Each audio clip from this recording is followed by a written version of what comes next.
Fala pessoal, deixa aquele like, se inscreva, sejam muito bem-vindos mais uma vez aqui, galera, ao nosso canal Mundo Fla Reaction, trazendo aí conteúdos diários para vocês sobre o Flamengo, né, Brasil, no grupo Disney, aí, trazendo atualizações diárias do Mengão. Vamos aqui para mais um vídeo. Assim, e as trocas de treinadores, coisa aleatória falou, e né? tal. Ele falou, vazamento de áudio do Rogério Ceni, não sei se vocês lembram disso também, que qualquer problema, eu sou o responsável pelo treinador. Venham cobrar a mim. Foi isso que ele falou? Venham me cobrar ou venham cobrar? É falha, né? Venham me cobrar. Responsabilidade é minha, porque Mas não é? Então, assim... E eu nunca ouvi isso de nenhum dirigente do Flamengo da última... Posso estar errado, hein? Dificilmente a gente vai escutar... Poucos se responsabilizavam, do Flamengo? Não só do Flamengo. Pelas falhas. Não só do Flamengo, William. Eu não vi o Landim tomar essa decisão. Mas ele também está aprendendo com o erro. Eles estavam lá na hora boa. Né? O que é bom. Estavam lá na hora boa, na hora do vamos ver, muito se afastaram. Assim, os portugueses nesses aspectos, o Silas está aqui, jogou lá, eu conheço alguns, eles são muito preparados e muito precavidos em relação ao que fala e o que irão fazer.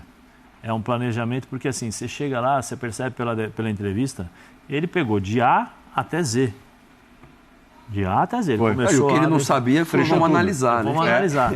E uma coisa que eu acho que é bem interessante, né? Que é interessantíssima, talvez agora a gente possa dar um pouquinho mais de valor aos ex-atletas, ex-jogadores e ex-treinadores que falaram e continuam falando sobre determinadas situações do futebol brasileiro. E não é o primeiro que fala. Não é o primeiro que fala. Vocês estão querendo copiar a Europa, vocês perderam, por isso que vocês estão mal. Perderam a essência.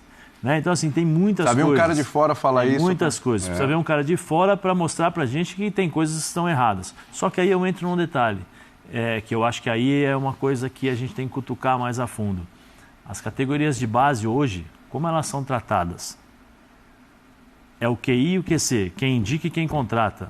Os treinadores de base hoje com 14, 15 anos, a preocupação que você tinha antigamente de formar o jogador, formar o ser humano, né? Hoje você já não forma mais, porque o treinador tem a obrigação de ganhar. Se ele não ganhar, ele está fora. Né? Então a pressão vem fora. O que ele falou ali, é um erro você colocar o sistema tático nas categorias de base o mesmo que o profissional. É um erro. Você tem que formar o jogador. Você tem que ensinar o jogador a bater na bola, você tem que ensinar o jogador a cabecear, você tem que ensinar o jogador a parte técnica. Eu lembro até hoje, muito chato, era chato. Eu tinha 12 anos, eu treinava com as categorias acima. O Silas também, provavelmente, é dessa época. Tele Santana era chato pra caramba com isso aí. Você, William, você fazia 2 ou 3 vezes por semana apenas trabalhos técnicos, com bolas diferentes, bolas de borracha, bola de tênis, bola um pouquinho maior, forca e trabalho técnico. Hoje em dia você não faz mais isso. Então, assim, seria interessante as pessoas procurarem entender os recados que foram dados aí pelo Boto para que a gente pudesse ter realmente esse tipo de situação. E eu acho que o Flamengo dá um grande passo para deixar aquele, não vou dizer o oba-oba interno, porque... o oba-oba externo, no sentido que ele fala, olha, eu não quero agradar a torcida em janeiro, eu quero que a torcida esteja feliz em dezembro. É isso. E nós estamos pensando em rendimento. Rendimento significa o seguinte, eles não vão contratar o jogador que está 3 meses parado sem jogar, ou 6 meses parado sem jogar, ou o cara que está vindo da Europa, que está encerrando carreira. Vem cá, qual é o teu rendimento aí? Quantos jogos você faz por ano? Você faz 10 jogos por ano e você quer ganhar aqui milhões e quer jogar 10 jogos. Se você não joga na Europa, que se joga bem menos, imagina aqui no Brasil. Sim. Você vai jogar 70 jogos por ano. Porque 70 é a média do Flamengo, 60, 70, porque ele vai disputar na maioria dos campeonatos e vai chegar lá na frente. Agora, ser campeão ou não é uma outra coisa. Né? Então, é muito legal, foi muito boa essa entrevista. Agora, uma coisa criou uma expectativa danada. Expectativa e realidade. Criou uma expectativa danada. A expectativa que ele possa fazer isso é grande, pelo trabalho, pela confiança, e eu acho que ele mostra confiança, eu vou fazer isso. Agora, a realidade, e a gente sabe como funciona, e aí não é só no futebol brasileiro, são em todos os lugares. Você tem a questão de resultados. Os resultados, eles dirão muitas vezes o que você vai conseguir fazer ou não. Todos os lugares. Você vai na Inglaterra agora, o que tem treinador sendo mandado embora, porque não consegue ganhar. Você vai na Itália, tem treinador sendo mandado embora. Né? O Ancelotti, até bem pouco tempo atrás, aí, se o Real Madrid não ganhasse 2 ou 3, todo mundo estava questionando se vai ficar ou não. O Guardiola. Então, assim, a cobrança ela chegou em todos os lugares. Sabe por quê, William? Porque existe muito dinheiro envolvido. Sim. Sabe por quê? Ele falou assim, Rendimento, você compra um jogador de 10 milhões e não está preocupado se ele vai render ou não? Pois é, sabe outro que é ponto bom da entrevista. Cobrança. Meu filho, eu vou pagar 10 milhões por você, você não vai correr? Não, aqui não, você vai correr. Vou falar uma coisa, se ele conseguir colocar em prática, Silas, se ele conseguir colocar em prática tudo isso que ele está falando, e vamos lá, num primeiro momento, a gente vê, está alinhado com a nova direção, porque foi uma escolha da nova direção. Está alinhado, né? A conversa está ali. Está alinhado com o Felipe Luiz, porque ele analisou o trabalho do Felipe Luiz, teve carta branca para decidir se fica ou não fica, continuou com o Felipe Luiz e falou o que falou sobre o Felipe Luiz, que é um treinador, vai ser um treinador brilhante no futuro, etc. Ele vai ter um futuro treinador top no futuro e tudo. Então, assim, e com o elenco, porque aí o Flamengo já tem um elenco à disposição que é maravilhoso.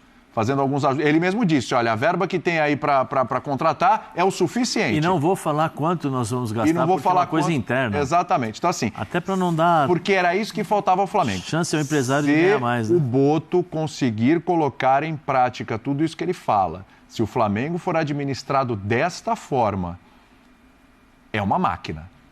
Porque o que emperra essa máquina é o extracampo, é a forma como o Flamengo estava sendo administrado. O que emperrava a máquina. Se essa máquina estiver funcionando desse jeito, ela vai estar muito azeitada.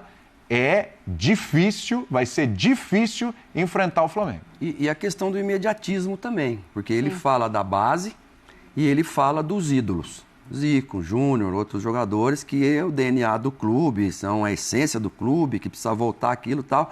Agora, o Zubeldia, a gente entrevistou ele aqui no Bola da Vez e ele falar do William Gomes, foi falar de outros jogadores do São Paulo que estão surgindo. Ele falou, mas diferentemente de um jogador, o Palmeiras foi buscar o Estevão, o Atlético Paranaense foi buscar o Vitor Roque lá no Cruzeiro, e o jogador já estava mais ou menos pronto para o profissional. O Zubeldia falou assim, um jogador ele precisa de no mínimo 4 a 5 anos para ser trabalhado. Porque você sobe um jogador... E todo mundo já acha que não sei o quê, mas e aí? A família...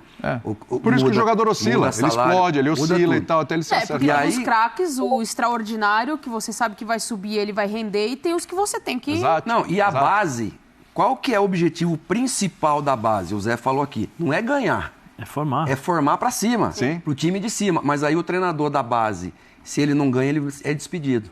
Então esse é outro lado que a gestão precisa trabalhar. Eu estive almoçando com o Zico fazem 2 semanas, lá em Campinas. E ele falou assim, pode ter acontecido, ter havido um jogador que deu passe, ele falou, no mundo inteiro, hein? Não estou falando de jogador brasileiro só não, que possa ter dado passe igual ao meu, mas melhor do que eu não tem ninguém. É isso. Que deu passe melhor do que eu. Então... Será que ele vai chamar alguns desses atletas para, de repente, ter uma interferência ou ajudar de alguma maneira? Porque